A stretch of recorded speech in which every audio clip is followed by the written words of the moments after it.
engitshela ukuthi wena ugcina la awuyi uyayibona ke leyo kanti ngelinye ilanga lapha bethi khona ingayi ngahamba yolungusa lapha yana kanti mangilungusa lapha ngithola inyoka inamakhanda awu7 ngiyibona ke lento mkhulu inyoka kanti leso sikhathi ngiyibuka mina naye futhi ngibhekile yabo wonke lamakhanda ngiyabhekekile yabo vele ngasithela kanti kusithela kwami naku futhi umkhulu ngiyambona khona la nawu lapho uyayibona ke lento manje wangibuza ukuthi kanti wenzani lapho kwenza yona ngibona lento zimene kasabona Tusimena shitambo alive sengiyathemba ukuthi indoda isebenzile.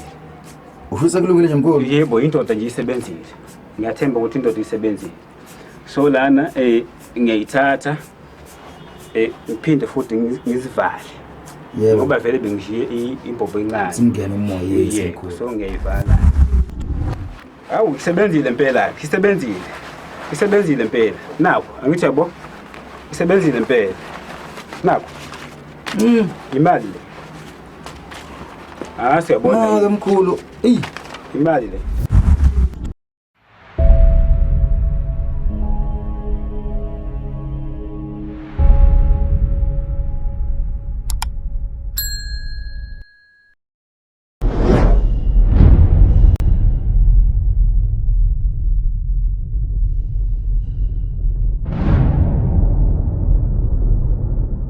Siyakubingelela mbukeli wenseso ye-TV1 nomthando ohlelo siyathoza emakhosini. Igama lami uNkosi Sibongo Hamngadi.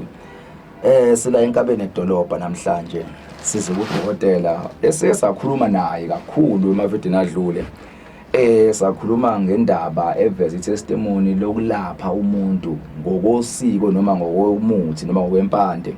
Akhuliswa ngaye ekhaya naye futhi umuntu waphuma wazobonga kudokotela wathi cha ngiyabonga Nkosi yami nglaphekile futhi ekhaya siyaphila inkinga esinayo.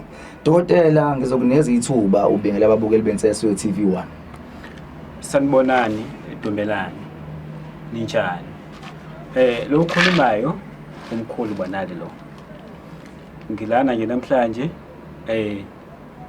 yokukhombisa abantu ngomsebenzi wami yebo mkhulu angeze ngena kakhulu efuthi edlule sesixoxile sadlula kuyo sibe nabantu abasifonelayo besibuza ukuthi cha umkhulu simzwile ekhuluma ngomcebo wakhuluma ngokulapha sifuna ukuzwa kakhulu emcebeni ukuthi thina sithi siyahlupheka sifuna into yokuyisa phambili yini esingayithola kumkhulu ezokwazi ukusilapha noma engasisa phambili mongase ungene nje mkhulu uthi la ekhaya yini eyenza umcebo ekhona singakwazi ukunikeza umuntu ukuthi cha sinemali sikwazi ukunikeza nohambe nayo ekhaya noma sinento sikwazi ukunikeza nohambe uyenzela imali ekhaya yiziphi into ekhona ekwazi ukwenza umcebo la ekhaya mkhulu no ngiyakuzwa umbuzo wakho nje ngiyakuzwa impela and futhi akusiwona ukuqala nje ukubuza lo mbuzo baningi futhi abantu babuzayo nakhona futhi bathi umkhulu ngoba nje usiza abantu kangaka ngalendlela usiza ngayo abantu lokho nje kwaphumaphi vele wasuka unakho vele wazala nakho yini yabona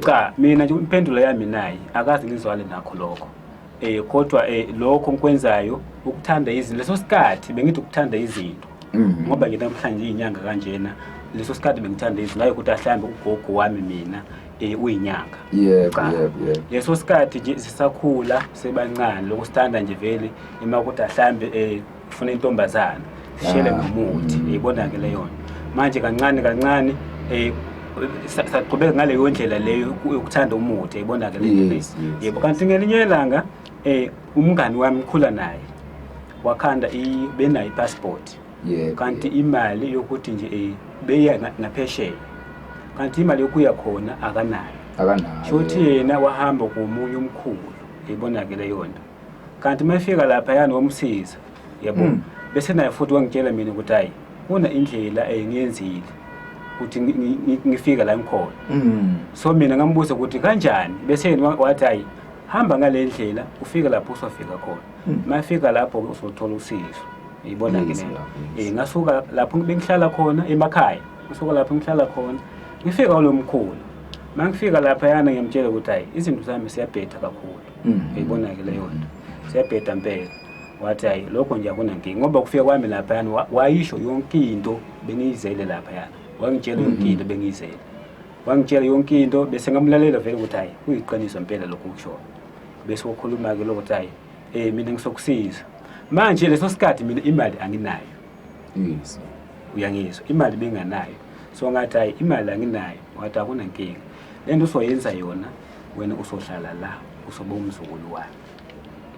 Okay. Uzohlala lana usoba umzukulu wami bese wangifundisa phela kancane kancane makufika nje abantu ukuthi basizakalayo yimina bengigijima.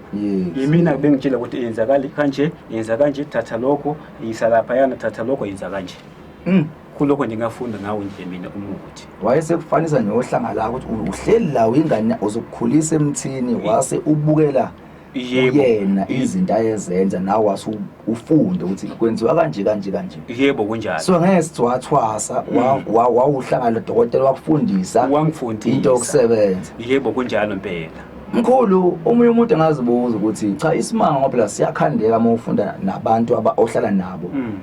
Lesi simanga semali usifunde kanjani noma ugcine nje usibamba lapho ukuthi sifuna ukuyakusona ngoba ngathi khona ukuthiza ufuna usikhombisa bona. Kodwa ngifuna umbukeli noma umlaleli wensika azi ukuthi udokotela ezefike leli zinga ufike kanjani ekutheni ekwazi ukwakha lo msebenzi usikhombisa namhlanje. Ngiyifunda khona impela. Khona lapha. Because leso sikhathi nalomkhulu bengithanda kakhulu bengikhonzile. Bengikhonzile kakhulu. Because bekuna ezinye indawo yabo indawo bengangene kuzo. Engitshela ukuthi wena ugcina la awuyi. Uyibona ke leyo nto. Kanti ngelinye ilanga lapha bethi khona ingayi. Ngahamba yolungusa lapha yana. Kanti mangilungusa lapha ngithola inyoka. Inamakhanda aku7. Uyibona ke lento. Mkhulu. Inyoka kanti leso sikhathi ngiyibuka mina naye futhi ngibhekile. Yabo? Wonke lamakhanda nje abhekekile. Yabo vele ngasithela. Kanti kusithela kwami naku futhi umkhulu ngiyambona khona la. Nawu lapho. Uyayibona ke lento. Manje wangibuza ukuthi kanti wenzani lapho kwenza yona. Yabo. Akaze ngiphendule because wangitshela ukuthi la ungangeni. So leso sikhathi nje kancane ngiyafunda lapha yana. Until lo mkhulu wathi hayi khuleka. Nakho nje ungakusebenzisa khona. Sewumdala insebenza la ekhaya usubonile vele sebenza kanjani. Yebo kunjalo impela.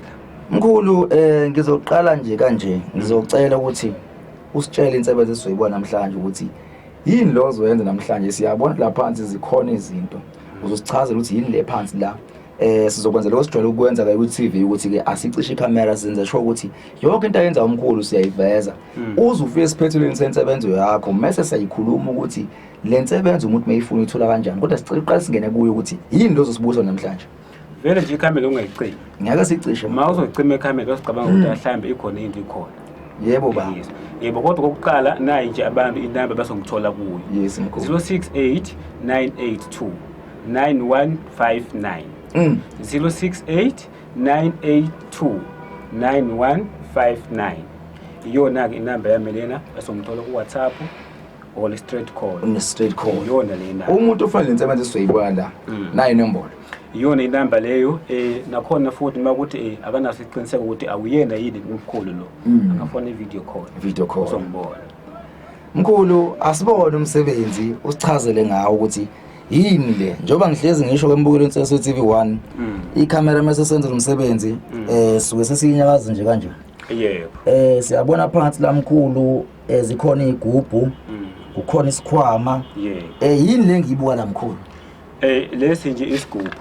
Yes baba. Lana nje ukhona alidaka lo ngihamba naye. Alidaka ke lo angimshiyi.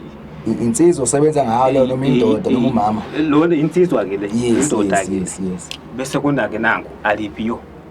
Angithi yambo waliphiyo. Yebo mkhulu ngiyabona. Nayo uyasebenza kakhulu ke lo. Uyangizwa? Yes baba. Yebo. Umsebenzi ngizowenza lana ngizokhombisa abantu ukuthi ngiyenza kanjani imali. Makuthi umuntu ufuna imali sheshayo. Kodwa nakho futhi okunye cause ngizokwenza vele angithi awuthi ngayi lapho kodwa angibakhombisa abantu ukuthi ngiyenza kanjani bona bayibonele. Yebo baba. Yebo. Cha mkhulu asikunikeze ithuba. Sikubone amadoda esebenza siubone umcebo. Abantu bebhembe ekholwe singayicisha icamera sensese TV1 sidume ngalokho ke ku TV yethu ukuthi siveza bukhoma umsebenzi mkhulu. Asiusebenze baba. No akuna nkinga ke.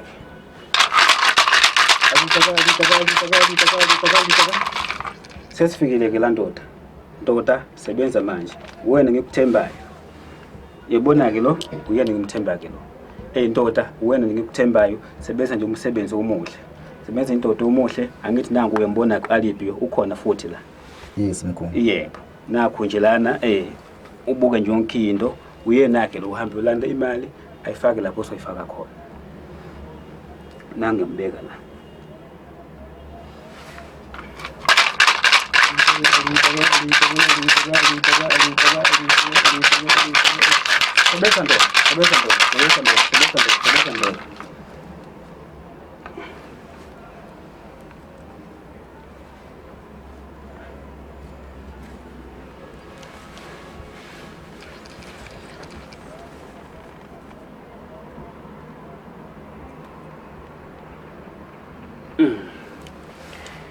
Kukhona nje bengikuthatha. Yes. Yebo abantu bangamangale. Khona ukuthatha ikhona ke lokusebenzayo.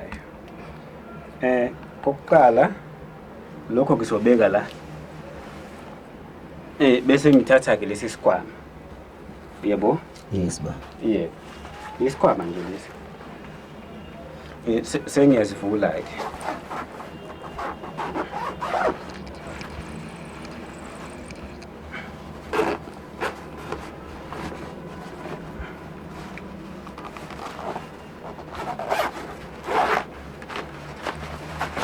Yebo.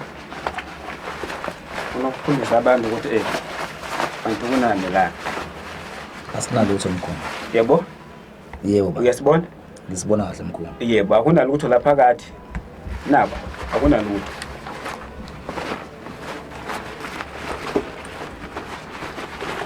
Uyasibona? Ngisibona kahle mkhulu. Akunalutho lana. Angazi uyasibona yini? Yebo, nasi. Angithi uyasibona? Yes ba. Yebo. Sengiyavala ke.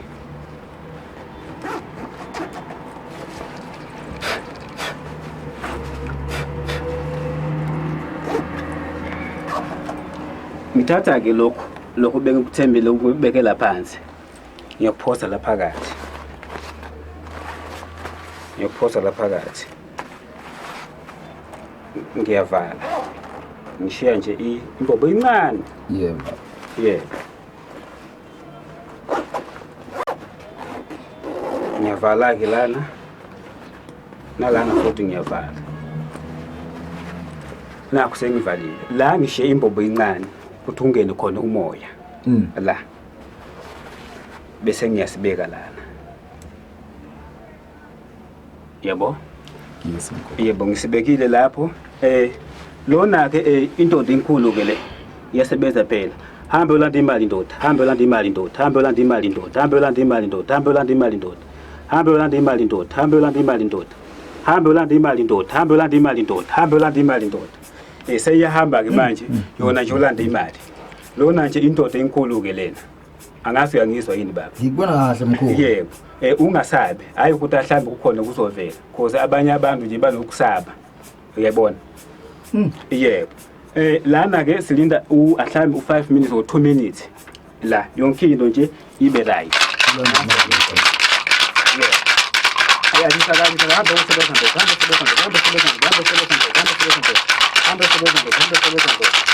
Yebo ndoda. Lento nto ngiyithemba kakhulu.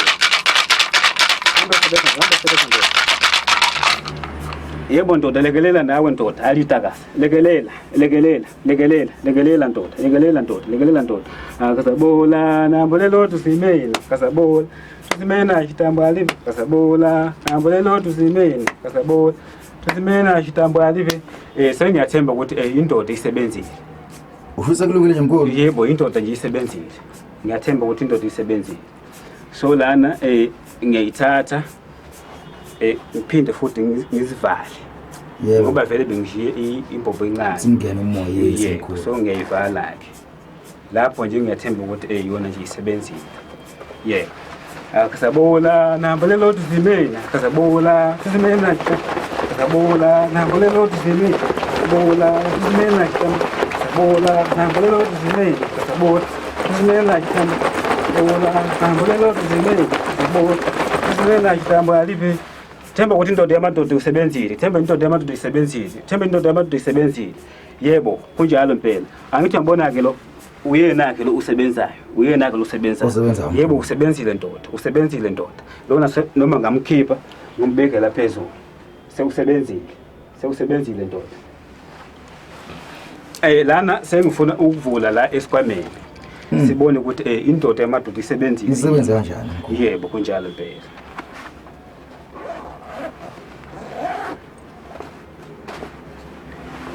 Awu, isebenzile impela, isebenzile impela. Naku, angithi yabo. Isebenzile impela. Naku. Imali le. Siyabona. Mkhulu. Imali le. Isebenzile indoda emadoda. Naku. Ikhona ke lokho. Yeah. Mkhulu, umsebenzi omngaka. Wawufunda lapha. Ngawufunda lapha yana. And akusikhona lokho kuphela. Kuningi kukhona. Kuningi ukukhona la ekhaya. Njengoba ngishilo umbukeli ukuthi kuningi asazokubona. Yebo kunjalo. Lensebenzo lesiyaqala ukuyibona emkhulu la ku-channel besingakaze siyiveze. Siqala nje ngawe ukusho kona ucempela wenju lapchopho. Umuntu nje impela oyazi into ayenzayo futhi. Yebo. Mkhulu ngifuna ungena kakhulu ekutheni ngingene emlomeni lensebenzo. Ngifuna ukwazi ukuthi umuntu owenza lensebenzo angeke ngiyibize iprice ukuthi umbiza malini. Yebo kunjalo. Ngifuna ukwazi ukuthi u-expecte malini, siyafika kwimiliyoni lami ekuthiwa siyasebenza noma zikhona insebenzo eyinemali enkulu. Uze kahle-ke lapho lana nje ayifika ngokwemiliyoni. Imali encane kakhulu le. Umuntu mayifika la kimi ayi ukuthi ahlami ngisebenzisa lesi sikhwama. Lesi sikhwama nje ngikhombisa abantu ukuthi ngiyenza kanjani. Iyabona. Isimanga. Yebo because abanye bazofika bazothi hayi acela ungenzela ngale ndlela buwenza ngayo. Ibona ke lento. Lokho nje ngikhombisa abantu kuphela. Makufika nje umuntu masofuna imali angenzele lokho because lokho kuncane kakhulu. Kune level ethize kufanele unyeke kuyona uma ufuna imali ethe xa. Yebo kunjalo. Lokho nje ngikhulumelana kodwa umuntu mayifuna losizo angifonele sikhulume efonini.